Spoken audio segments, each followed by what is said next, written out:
The Kali Audio LP6 second wave studio monitors, should you buy them or should you not? In this review, I will tell you what I think you should do. Welcome back to the channel, and first things first, shout out to Kali Audio for sending me a pair of their LP6 second wave monitors. I've had them for a few weeks now and I've become very acquainted with them.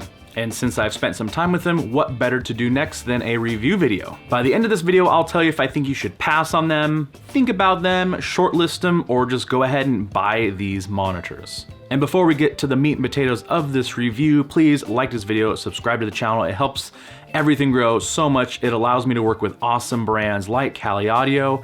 Also, in the description below, there's other ways you can support the channel, such as listening to my music and things like that. My Instagram link is down there, my website link is down there, so please check that out as well. All right, so to implement these into my studio, I went ahead and purchased some speaker stands. They are pretty much the exact same ones that I have my Focals on, but they are under a different name on Amazon. They're incredibly cheap, but they seem to work pretty well. I have zero complaints to the one I've had for years now. I think they run about $40 for the pair. So once I got those speaker stands built and in place, I was then prepping the speakers to be placed on them. And if you have seen my overview video on the Kali Audio LP6 second waves, you will be familiar with the dip switch system. On the back of the speaker themselves, they have a diagram on what dip switch setting you should have your monitors set to in certain applications. So for mine, it was pretty straightforward. All I needed to do was switch dip switch 1 to on. The reason for having dip switch number 1 to the on position is because these monitors are going to live less than half of a meter away from the wall, and a half of a meter is approximately 1.5 feet. My pair of the Kali Audio LP6 second wave monitors would be attached to the interface via TRS cables. So I really had the opportunity to put these monitors through their paces. I worked with them in two different ways. I spent some time with them on my recording and mixing rig, and then I also spent some time with them on my video editing rig. I've been a video editor and worked in video production for well over a decade, and I've actually never really spent time video editing with a set of studio monitors. Always been headphones because it's been kind of a community environment, so I wanted to give that a shot with these. So first things up, I spent time with them on my recording and mixing rig. And right off the bat, one of the things that stood out to me was the noise floor. They are dead silent when there's nothing coming through them. I actually thought they were off still, and I was like, I gotta reach around back and turn these on, but they were actually already on. They're just that quiet. There is no sound of any sort coming through them at all. And depending on the monitor, sometimes you get a tiny bit of hiss, maybe you gotta listen really carefully for it, but these, there was pretty much none. So that right off the bat was lovely. So how do they sound? Well, I can confidently say that if you're looking for the wallet-friendly studio monitor arena, these should be at or near the top of the heap. One of the things that stood out to me was the mid-range. It was very present and very forward, which I feel is incredibly underrated when it comes to mixing. I feel like people want the monitors colored already, so things kind of sound too good right off the bat. These seem to come across really flat, and that is what you want in studio monitors. And I don't need to think when I say they're flat that is a bad thing, they sound boring.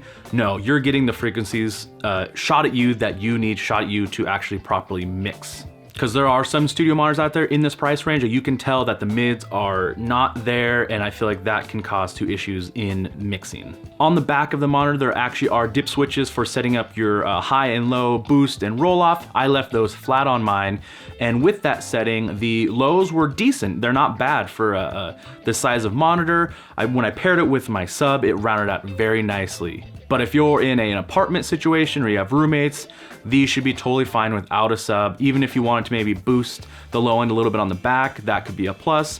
But like I said, I'm running mine flat and it seemed to have plenty of low end for mixing. And the highs were nice too. They were never harsh at any point. Even when I was turning it up to a higher listening volume, the highs never got to an uncomfortable harshness at any point. And like I said before, with coloring the sound, I felt like the lows and the highs and the mids all lived very linearly together. There was no extra coloration on any end, which I think is incredibly overlooked when it comes to getting studio monitors that you can mix well on. So then I switched them over to my video editing rig. And with that, I'm using it pretty much all day long, either editing or listening to music. And the thing that I was kind of surprised by was the more I used these speakers, the more I liked them. Just the day-to-day usage of them, that's when they really grew on me a lot. And I've edited approximately a dozen videos since working with these on my video production rig, And it was really nice to be able to hear detail in my editing and have it not be coming through a set of headphones. So these monitors aren't only good for mixing, they're also good for day-to-day use in maybe a home office. So my verdict, should you go buy these? Well, I think if you're looking at the $400 a pair range for studio monitors, these should absolutely be at the top. I feel that if you were to give these to an award-winning mix engineer, they could probably mix an award-winning song on them. So to me, the Kali Audio LP6 second wave monitors, if that is the price range you're looking at, I would say go ahead and buy it. If you're looking at them, don't hesitate, buy them, and I think you'll be very happy with them. All right, thank you for watching. If you have any more questions on the Kali Audio LP6 second wave monitors, please drop them in the comments below. Again, please like this video and subscribe to the channel. It helps everything grow tremendously. And until next time, see you later.